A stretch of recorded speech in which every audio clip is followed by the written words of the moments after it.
Hello students, कैसे हैं आप लोग। तो बच्चों, आज हम नया चैप्टर स्टार्ट करने वाले हैं। नाम है इलेक्ट्रोकेमिस्ट्री और इसके बारे में आप थोड़ी बहुत बेसिक जानकारी क्लास 11th के रिडॉक्स रिएक्शन से लेकर आए हैं। जिनको पता है बहुत अच्छी बात है, जिनको नहीं पता है बिल्कुल कहानी जीरो से ही स्टार्ट की जाएगी। अगर इस चैप्टर के नाम को पहले समझने की कोशिश करें तो इलेक्ट्रो और केमिस्ट्री, इलेक्ट्रो मींस यहां रेफरेंस है इलेक्ट्रिसिटी से और केमिस्ट्री का मतलब केमिकल रिएक्शन से। तो यहां पर इस चैप्टर में बेसिकली दो बात होने वाली है, करंट की हेल्प से केमिकल रिएक्शन या केमिकल रिएक्शन की हेल्प से करंट। कुछ ना कुछ आपको इस चैप्टर में यही पढ़ना है कि कैसे इलेक्ट्रिसिटी की हेल्प से केमिकल रिएक्शन कराई जा सकती है। जैसे कि आपको पढ़ाया गया था इलेक्ट्रोलिटिक रिफाइनिंग में, इलेक्ट्रोमेटलर्जी ऑफ एल्यूमिनियम में, यानी इलेक्ट्रोलिसिस के प्रोसेस की बात होगी। और कैसे केमिकल रिएक्शन की हेल्प से, कैसे केमिकल रिएक्शन की हेल्प से इलेक्ट्रिसिटी का प्रोडक्शन हो सकता है। जैसे घर में आपके बैटरी है, छोटी सी पेंसिल सेल जिसे रिमोट में लगाते हैं आप, उसी तरह का मरकरी सेल है, बटन सेल है जो हाथ की घड़ी में लगता है। तो वहां पर केमिकल रिएक्शन की हेल्प से बन रही है बेटा इलेक्ट्रिसिटी। तो कुल मिलाकर बात यह है कि यहां पर इलेक्ट्रॉन्स की बात होनी है, इसीलिए इलेक्ट्रोकेमिस्ट्री चैप्टर का बेसिस जो है वो रिडॉक्स रिएक्शंस है। और रिडॉक्स रिएक्शंस क्या होती हैं बेटा, उसे समझने के लिए पता हो आपको दो प्रिंसिपल, एक ऑक्सीडेशन और एक बेटा रिडक्शन। बहुत सिंपल सी बातें हैं, ध्यान से आप समझेंगे आपको समझ में आएगा। पीछे पढ़ा है अच्छी बात है, नहीं पढ़ा है अब सीख जाएंगे। अगर कोई आपसे कहता है कि भाई ऑक्सीडेशन हुआ है, अगर कोई आपसे कहता है कि भाई ऑक्सीडेशन हुआ है, तो इसका सिंपल सा मतलब है लॉस ऑफ इलेक्ट्रॉन। अगर किसी ने इलेक्ट्रॉन दिया तो भाई ऑक्सीडेशन, और किसी ने अगर इलेक्ट्रॉन लिया, अगर किसी ने इलेक्ट्रॉन लिया तो बेटा वो कहलाता है रिडक्शन। तो loss of electron is oxidation, जबकि gain of electron is reduction. ठीक है जी, इलेक्ट्रॉन दे देना ऑक्सीडेशन, इलेक्ट्रॉन ले लेना रिडक्शन। जैसे कि अगर आप सोडियम है और आप इलेक्ट्रॉन छोड़ देते हैं तो ये ऑक्सीडेशन हुआ। आप क्लोराइड आयन है Cl माइनस और आपने भी इलेक्ट्रॉन छोड़ दिया तो भी ये ऑक्सीडेशन है। कोई भी XYZ जो इलेक्ट्रॉन देना चाहता है वो ऑक्सीडेशन, और कोई भी XYZ जो इलेक्ट्रॉन लेना चाहता है वो होता है बेटा रिडक्शन। बोलो बात समझ में आई कि नहीं। इलेक्ट्रॉन लूज करवाइए, किसी में से भी कराइए, वो ऑक्सीडेशन कहलाता है, और किसी में से भी इलेक्ट्रॉन गेन कराइए तो वो कहलाता है रिडक्शन।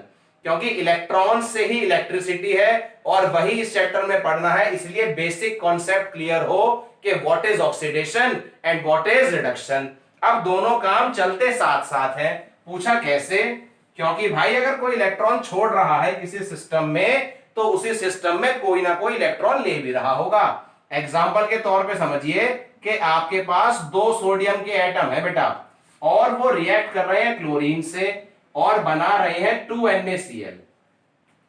दो सोडियम के एटम है, क्लोरीन के एक मॉलिक्यूल से रिएक्ट कर रहे हैं और बना रहे हैं 2NaCl। Na पे यहां चार्ज होता है प्लस और Cl पे यहां चार्ज होता है माइनस, तो Na से Na प्लस में चले गए तो भाई साहब ये इंडिकेट करता है ऑक्सीडेशन को। ऑक्सीडेशन बोले तो लॉस ऑफ इलेक्ट्रॉन को, जबकि Cl से Cl माइनस हो गया तो ये इंडिकेट करता है रिडक्शन को, यानी कि गेन ऑफ इलेक्ट्रॉन को। यहां तक की बात बहुत अच्छे से बेहतरीन तरीके से समझ में आ रही होगी। अब एक बात समझिए एजेंट्स को लेकर, अगर सोडियम इलेक्ट्रॉन छोड़ रहा है, अगर सोडियम इलेक्ट्रॉन छोड़ रहा है तभी तो क्लोरीन गेन कर रहा है, यानी सोडियम की वजह से क्लोरीन ने गेन करा, सोडियम की वजह से क्लोरीन ने गेन करा, तो सोडियम बन गया रिड्यूसिंग एजेंट। एजेंट कौन, जिसकी वजह से काम हो, तो सोडियम ने इलेक्ट्रॉन छोड़ा इसीलिए क्लोरीन ने लिया, तो सोडियम बन गया रिड्यूसिंग एजेंट। या ऐसे कह लो कि क्लोरीन ने सोडियम से इलेक्ट्रॉन निकलवा लिए, क्लोरीन की वजह से सोडियम का हो गया ऑक्सीडेशन, तो क्लोरीन क्या बन गया बेटा, ऑक्सीडाइजिंग एजेंट। बहुत आसान तरीका है, अगर मैंने इलेक्ट्रॉन छोड़ा और किसी ने गेन कर लिया, मैंने इलेक्ट्रॉन छोड़ा और किसी ने गेन कर लिया, तो मेरी वजह से उसका क्या हो गया, रिडक्शन, तो मैं बन गया रिड्यूसिंग एजेंट। अगर मेरी वजह से किसी ने इलेक्ट्रॉन गेन करा है, सोडियम यानी कि मैं, मेरी वजह से किसी ने इलेक्ट्रॉन गेन करा है तो उसका हुआ है रिडक्शन, तो मैं ऑटोमेटिकली रिड्यूसिंग एजेंट ही तो हुआ। तो बिल्कुल सिंपल सा फंडा है, आप ऑक्सीडेशन को पकड़ के चलो बिल्कुल कि व्हाट इज ऑक्सीडेशन, जो इलेक्ट्रॉन देगा, जो इलेक्ट्रॉन देगा उसका ऑक्सीडेशन, और जो इलेक्ट्रॉन लेगा उसका होता है बेटा रिडक्शन। जब आप ऑक्सीडेशन पहचान लो तो जिसका भी हो रहा है ऑक्सीडेशन वो ऑटोमेटिकली रिड्यूसिंग एजेंट, और जिसका हो रहा है रिडक्शन वो बन जाता है ऑक्सीडाइजिंग एजेंट। क्योंकि सोडियम ने दिया इलेक्ट्रॉन तभी तो Cl ने लिया, अब सोडियम ने लूज करा ऑक्सीडेशन, सोडियम की वजह से Cl ने गेन कर लिया तो Cl का हो गया reduction, therefore sodium becomes reducing agent. बात समझ में आई कि नहीं? अब दो जनों की रिएक्शन है, एक है रिड्यूसिंग एजेंट तो दूसरा ऑक्सीडाइजिंग एजेंट, एक का हो रहा है ऑक्सीडेशन और एक का हो रहा है रिडक्शन। अब जो हमें बात पढ़नी है बेटा बहुत ही ज्यादा इंपॉर्टेंट बात है, ये हमारा बेसिक हो गया जो हमें ध्यान रखना है। अभी इलेक्ट्रोकेमिस्ट्री को मैं दो हिस्सों में डिवाइड कर देता हूं बेटा, जो हमें पढ़ने हैं इस चैप्टर में मुख्य रूप से दो बातें पढ़नी है।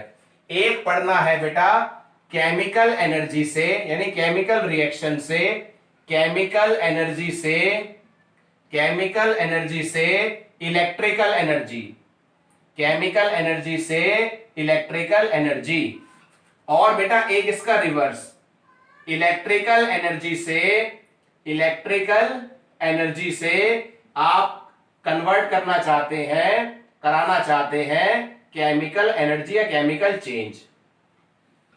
यानी कि एक जगह केमिकल एनर्जी की हेल्प से इलेक्ट्रिकल एनर्जी बनाई जा रही है और एक जगह इलेक्ट्रिकल एनर्जी की हेल्प से केमिकल चेंज कराया जा रहा है।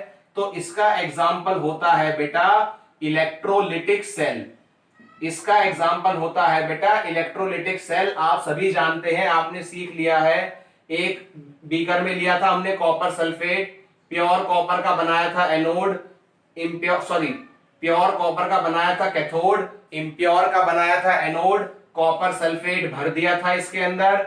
यहां पर हमारा एक रहेगा पॉजिटिव, एक रहेगा नेगेटिव, नेगेटिव होता है इस केस में कैथोड, पॉजिटिव होता है इस केस में एनोड, और बैटरी से उसी हिसाब से अटैच कर देते हैं, पॉजिटिव वाला इधर नेगेटिव वाला इधर। जब करंट फ्लो होगा तब ये सेल काम करेगी। यानी इलेक्ट्रोलिटिक सेल एक ऐसा डिवाइस है, इलेक्ट्रोलिटिक सेल एक ऐसा डिवाइस है जो जब बाहर से करंट पास किया जाता है तब काम करता है।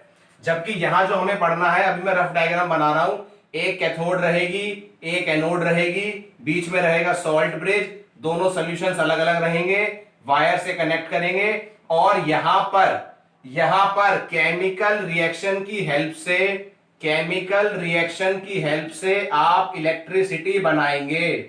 आपके घर में छोटे छोटे निप्पो सेल है, आप देख सकते हैं, उनमें करंट होता है, मोबाइल की बैटरी में भी करंट है, तो बहुत कम करंट है। वो देखा बेटा ट्रिक आती है, पेन आता है, पेन में करंट लग जाता है। इन सब में यही तो काम हो रहा है कि केमिकल रिएक्शन हो रही है, कुछ केमिकल है, कुछ मेटल है जो इलेक्ट्रॉन छोड़ रहा है और इलेक्ट्रिसिटी बन रही है। यानी कि यहां पर करंट की हेल्प से NaCl को आप बिकला दीजिए, मेल्ट कर दीजिए और करंट पास कर दो। Na पे प्लस का चार्ज है वो नेगेटिव पे भाग जाएगा, Cl पे नेगेटिव का चार्ज है वो पॉजिटिव पे, क्योंकि अपोजिट चार्ज एक दूसरे को अट्रैक्ट करते हैं।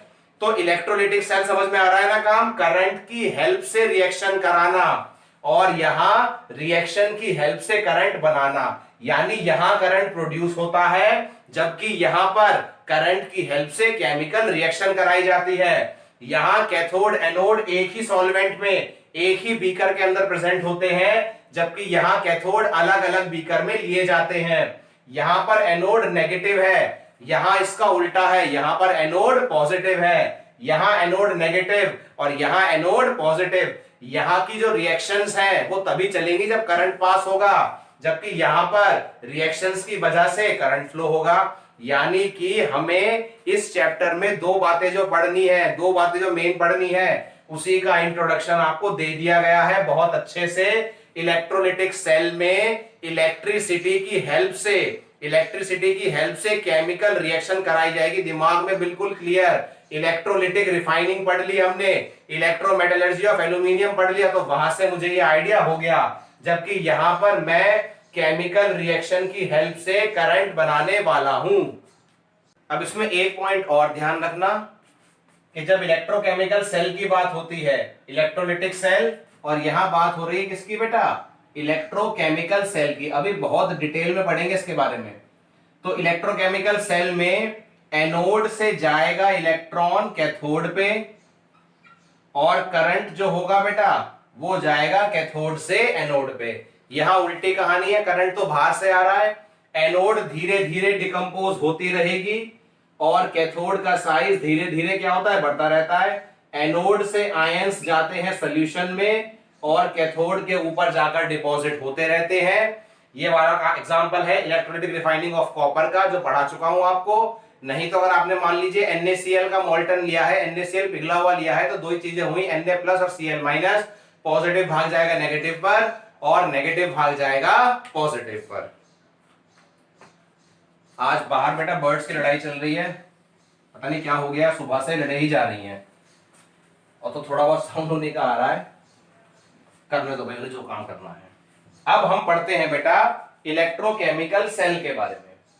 अब हम पढ़ेंगे बेटा इलेक्ट्रोकेमिकल सेल के बारे में, और जब उसका सारा काम हो जाएगा उसके बाद इलेक्ट्रोलिटिक सेल्स का भी कुछ काम आएगा। तो पहला फोकस, पहला ध्यान अब इलेक्ट्रोकेमिकल सेल पे, सही है। इलेक्ट्रोकेमिकल सेल को प्रिपेयर करने वाले पहले वैज्ञानिक थे बेटा जॉन डैनियल, और उन्होंने 1836 में पहली सेल प्रिपेयर करी यूजिंग जिंक एंड कॉपर। अगर मैं इक्वेशन लिखूं तो कुछ ऐसे थी, जिंक कॉपर 2+ के ions gives Zn2+ plus copper का सॉलिड। अगर मैं समझाना चाहूं तो जिंक का हो रहा है ऑक्सीडेशन, जिंक का हो रहा है ऑक्सीडेशन और कॉपर का हो रहा है रिडक्शन। तो कॉपर तो हो गया ऑक्सीडाइजिंग एजेंट और जिंक हो गया रिड्यूसिंग एजेंट, अगर कोई आपसे पूछने लगे तो। अब इक्वेशंस के बारे में थोड़ा समझते हैं कि सेल कैसे काम करती है बेटा। इसको फिलहाल छोड़ देते हैं, पूरा डायग्राम पे आप बहुत अच्छे से ध्यान देंगे और साथ साथ कोशिश करेंगे समझने की। ये देखिए बेटा, दो बीकर लेने हैं हमको, कोशिश रहे इनका डायग्राम एक सा बने, तो दोनों के दोनों बीकर आपके एक से ही लगने चाहिए कि इनका वॉल्यूम, शेप, साइज वगैरह लगभग बराबर है। सही है बेटा। इसमें लगा दीजिए एक एलिमेंट, हम डैनियल सेल की बात कर रहे हैं तो फोकस रहेगा जिंक और कॉपर पे, और यहां पर भी लगा दीजिए, कोई दिक्कत नहीं है। ठीक, यहां जो मैंने एलिमेंट लिया है बेटा ये है जिंक एकदम प्योर, यहां जो लिया है बेटा वो है कॉपर। एक सॉल्यूशन यहां फिल कर लीजिए, इसका नाम है कॉपर सल्फेट, कॉन्सेंट्रेशन है इसकी 1 मोल पर लीटर। और जो बेटा हम यहां फिल कर रहे हैं, जो यहां फिल कर रहे हैं बेटा वो है कॉपर जिंक सल्फेट, जिंक में जिंक सल्फेट और कॉपर में कॉपर सल्फेट। इसकी कॉन्सेंट्रेशन भी 1 मोल पर लीटर के हिसाब से है। सही है। बीच में यहां पर एक इन्वर्टेड यू ट्यूब लगाई जाएगी जिसमें एंड में कॉटन प्लग है, बीच में भरा हुआ है अगर जेली, अगर जेली के साथ सॉल्ट, इसीलिए इसको नाम दिया जाता है सॉल्ट ब्रिज। क्या काम है, क्यों लिया है, सब बताया जाएगा, बिल्कुल रिलैक्स होकर बैठिए, अभी सुनते रहिए कहानी। उसके बाद ऑन ऑफ की की लगा दी गई, एक गैल्वेनोमीटर या छोटा सा बहुत बल्ब भी आप लगा सकते हैं। अब ये है भाई जिंक का कंटेनर, जिसके अंदर जब सर्किट ऑन कर दिया जाएगा तो जिंक का होना शुरू होगा ऑक्सीडेशन, यानी इलेक्ट्रॉन बाहर आएंगे भाई, और यहां होना शुरू होगा रिवर्स काम। कॉपर 2+ सॉल्यूशन में से 2 इलेक्ट्रॉन लेकर कॉपर सॉलिड बनकर रॉड पे डिपॉजिट होगा। अब इस बात को ध्यान से समझिए कि 1 मोल का मतलब क्या है। 1 मोल का मतलब है आपके पास कॉपर 2+ भी इतना ही है, आपके पास SO4 2- भी इतना ही है, और इनका नंबर है 6.02 इंटू 10⁻23, जो कि बराबर होता है 1 मोल के। यानी अगर आपने कहा है कि आपके पास किसी सब्सटेंस का 1 मोल है, तो आपके पास उसके 6.02 इंटू 10 की पावर 23 पार्टिकल्स हैं। जिंक मोर रिएक्टिव है, इलेक्ट्रॉन छोड़ेगा यहां पर। जब जिंक और कॉपर को कनेक्ट करोगे तो जिंक इलेक्ट्रॉन छोड़ेगा, इसलिए जिंक हो गया नेगेटिव। ये पूरी Zn की रॉड है बेटा, जिंक है ये पूरा। और कॉपर इसके मुकाबले रिएक्टिव कम होता है, इसलिए ये इलेक्ट्रॉन लेगा। जिंक की तरफ से इलेक्ट्रॉन जाएंगे, इसलिए एनोड नेगेटिव और कैथोड पॉजिटिव। जैसे ही सर्किट ऑन किया जाता है बेटा, जैसे ही सर्किट ऑन किया जाता है, हमने ऑब्जर्व किया कि जिंक की रॉड जो है वो डिकम्पोज होनी शुरू हो गई है और यहां से सॉल्यूशन के अंदर Zn2+ आयंस जो हैं उनकी कॉन्सेंट्रेशन इंक्रीज होने लगी है। यानी कि Zn वाली सेल में Zn2+ आयंस की कॉन्सेंट्रेशन बढ़ रही है। Zn2+ ions concentration is increasing. भाई जिंक जिसमें है उसमें ही तो होगा। यहां पर Zn2+ आता जा रहा है और जो दो इलेक्ट्रॉन्स हैं वो इस डायरेक्शन में जा रहे हैं। अब ये जो दो इलेक्ट्रॉन है ये यहां आकर बैठेंगे। जो दो इलेक्ट्रॉन है वायर के थ्रू कहां पहुंचे, कॉपर की रॉड पे। अब यहां पर बहुत सारे कॉपर 2+ घूम रहे थे सॉल्यूशन में। कितने? 1 मोल, यानी कि 6.02 इंटू 10 की पावर 23। अब ये दो इलेक्ट्रॉन लेते जाएंगे और एक एक कर कर यहां पर कॉपर डिपॉजिट होता जाएगा। अगर यहां से 5 जिंक निकले तो वहां पे 10 इलेक्ट्रॉन पहुंचेंगे और 5 कॉपर इसके ऊपर बैठेंगे जाके। यानी सॉल्यूशन में एक में Zn2+ की कॉन्सेंट्रेशन बढ़ रही है, जबकि एक में कॉपर 2+ की कॉन्सेंट्रेशन घट रही है। बिल्कुल ध्यान से, यहां पे जिंक आ रहा है, यहां कॉपर जा रहा है। कॉपर और सल्फेट बराबर थे, अब कॉपर कम होने लगे। यानी कि इस वाली सेल में अगर मैं बात करूं, कॉपर के सेल की बात करूं, तो कॉपर 2+ डिक्रीज हो रहा है। इसी की वजह से नेगेटिव चार्ज जो है, इसी की वजह से जो नेगेटिव चार्ज है बेटा वो इंक्रीज हो रहा है, जबकि यहां Zn2+ ion concentration is increasing. Zn2+ ion concentration is increasing, therefore positive charge बढ़ रहा है। जैसे ही सर्किट ऑन करा, जिंक ने ऑक्सीडेशन होना शुरू कर दिया। जिंक का होने लगा ऑक्सीडेशन, जिंक लूज करने लगा इलेक्ट्रॉन और खुद कन्वर्ट होने लगा Zn2+ के आयंस में। जिंक ने जो इलेक्ट्रॉन छोड़े वो ऊपर वाले वायर की हेल्प से कॉपर पे जाने लगे और कॉपर के पास हो गए 2 इलेक्ट्रॉन्स एक्स्ट्रा। ये इलेक्ट्रॉन सॉल्यूशन में बैठे कॉपर 2+ लेने लगे और इसी की वजह से इस रॉड पे कॉपर का डिपोजिशन होने लगा। जितने Zn2+ सॉल्यूशन में आ रहे थे उसी हिसाब से कॉपर 2+ भी इलेक्ट्रोड के ऊपर डिपॉजिट हो रहे थे। इलेक्ट्रॉन की डायरेक्शन हो गई एनोड टू कैथोड। कौन जा रहा है बेटा? Electron anode to cathode. और करंट कहां जाएगा बेटा? इसका अपोजिट, एनोड से कैथोड पे जाएगा इलेक्ट्रॉन और कैथोड से एनोड पे जाएगा करंट। यानी कि हमने दो एलिमेंट की हेल्प से इलेक्ट्रिसिटी के बारे में थोड़ा बहुत सीख लिया कि इलेक्ट्रिसिटी बन रही है। अब ये समझ नहीं आ रहा कि आपने ये सॉल्ट ब्रिज क्यों लगा रखा है, बीच में क्या रोल है इसका? तो आंसर है भैया, इस वाली सेल में पॉजिटिव आयन इकट्ठे होते जा रहे हैं, बढ़ते जा रहे हैं, जबकि इस वाले में पॉजिटिव कम, इसमें पॉजिटिव बढ़ रहे हैं क्योंकि जिंक सॉलिड Zn2+ के आयन में कन्वर्ट हो रहा है, जबकि यहां रिवर्स हो रहा है। भाई ऑक्सीडेशन हाफ सेल है ये, तो ऑक्सीडेशन हो रहा है, जिंक कन्वर्ट हो रहा है Zn2+ में और सॉल्यूशन में आ रहा है, तो Zn2+ की अमाउंट बढ़ रही है, जबकि यहां कॉपर 2+ की अमाउंट घट रही है। तो यहां पॉजिटिव चार्ज बढ़ गया जबकि यहां नेगेटिव चार्ज कम हो गया। इसी की वजह से इलेक्ट्रिकल न्यूट्रलिटी डिस्टर्ब हो गई और सॉल्ट ब्रिज ने यहां भेज दिए नेगेटिव चार्ज के आयन और यहां भेजे पॉजिटिव चार्ज के आयन। इससे सेल की न्यूट्रलिटी मेंटेन रहती है और सेल काम करती रहेगी। सॉल्ट ब्रिज की एब्सेंस में इलेक्ट्रोकेमिकल सेल प्रॉपर्ली काम नहीं करती। अगर एक ही प्रकार का सॉल्वेंट लिया है, दोनों एक में ही डिप है, तो सॉल्ट ब्रिज की रिक्वायरमेंट नहीं। अगर अलग अलग है तो इंटरनल सर्किट पूरा करने के लिए भी सॉल्ट ब्रिज की रिक्वायरमेंट है। अगर आप सॉल्ट ब्रिज नहीं लगाएंगे और इस तरह के सेल लेके चल रहे हैं तो यहां पर पॉजिटिव इकट्ठा हो जाएगा, यहां पे नेगेटिव, और सेल आपकी काम नहीं करेगी। तो सॉल्ट ब्रिज को लेना बहुत जरूरी है। एक खोखली कंच की ट्यूब है जिसे यू शेप में ले लिया गया है, गर्म करके बना लेते हैं, दोनों साइड से इसमें भर दिया गया। अगर जेली में इलेक्ट्रोलाइट मिला के लाइक पोटेशियम नाइट्रेट और कॉटन के प्लग लगा दिए गए और जैसे जैसे आयंस आते जाएंगे पॉजिटिव के, वैसे वैसे ही नेगेटिव इसमें निकलते रहेंगे और सेल की न्यूट्रलिटी मेंटेन रहेगी। सेल बड़े प्यार से काम करती रहेगी, कोई दिक्कत नहीं है। ये सारा का सारा बेसिक है आगे के चैप्टर समझने के लिए। एक बात और ध्यान रखिए, आप एक फॉर्मूला याद कर सकते हैं, लोन।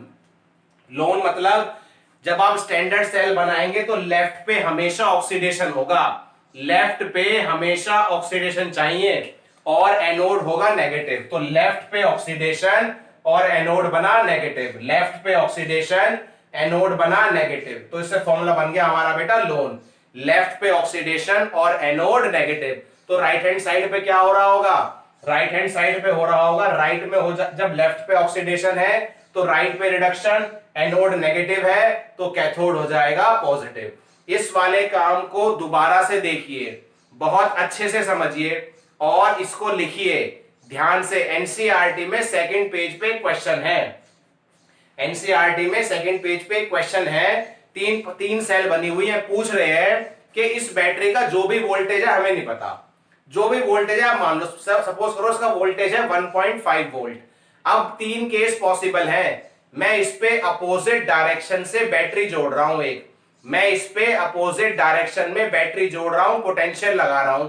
वो पोटेंशियल पहली कंडीशन में आपकी सेल के पोटेंशियल के बराबर है, दूसरी कंडीशन में आपकी सेल के पोटेंशियल से ज्यादा है, तीसरे केस में आपकी सेल के पोटेंशियल से कम है।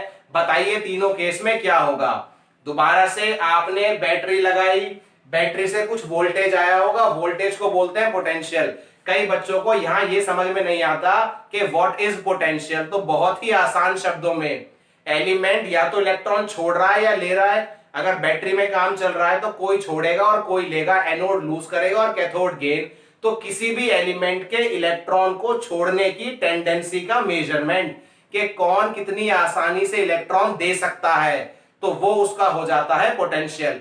और कौन कितनी आसानी से इलेक्ट्रॉन ले सकता है वो भी उसका पोटेंशियल। एक कहलाता है इलेक्ट्रॉन देने का पोटेंशियल, ई मींस ऑक्सीडेशन पोटेंशियल, और एक कहलाता है रिडक्शन पोटेंशियल। यानी कि आप सिर्फ पोटेंशियल को ऐसे समझिए, इलेक्ट्रॉन को छोड़ने का और इलेक्ट्रॉन को लेने का मेजरमेंट है, कौन कितनी आसानी से लूज करेगा और कौन कितनी आसानी से गेन करेगा। उसी से आपकी बैटरी के बीच में आएगा इलेक्ट्रोड का पोटेंशियल, सेल पोटेंशियल, और उसी पोटेंशियल डिफरेंस के बेस पे ही करंट फ्लो होता है। मतलब ये मोर रिएक्टिव है, ये लेस रिएक्टिव है, इनकी रिएक्टिविटी में कुछ अंतर है। इसलिए जब इनको कनेक्ट करा गया तो जिंक ने लूज करा और कॉपर ने गेन। जब दो अलग एलिमेंट लेके चलोगे हमेशा रिएक्टिविटी में डिफरेंस ही होगा, कोई एक छोड़ता होगा, कोई एक लेता होगा, कोई मोर रिएक्टिव होगा, कोई लेस रिएक्टिव होगा। क्लास 10th की बात, एक more reactive element less reactive element को सॉल्ट सॉल्यूशन से डिस्प्लेस कर देता है, वही कहानी है। तो पोटेंशियल में कंफ्यूज नहीं होना बेटा, किसी भी एलिमेंट की इलेक्ट्रॉन छोड़ने की टेंडेंसी का मेजरमेंट उसका पोटेंशियल, और किसी भी एलिमेंट की इलेक्ट्रॉन गेन करने की टेंडेंसी का मेजरमेंट भी उसका पोटेंशियल। अब बच्चों को कंफ्यूजन ना हो कि इलेक्ट्रॉन छोड़ रहा है ले रहा है, तो उसको क्लियर कर दिया यूपीएससी ने, कहा आप सभी को स्टैंडर्ड रिडक्शन पोटेंशियल ही कहेंगे, जो भी स्टैंडर्ड कंडीशंस पे निकाले जाते हैं। और एनसीईआरटी में एक बहुत बड़ी टेबल बनी हुई है जिसमें सबसे नीचे आपको मिलेगा लिथियम और सबसे ऊपर मिलेगा फ्लोरीन।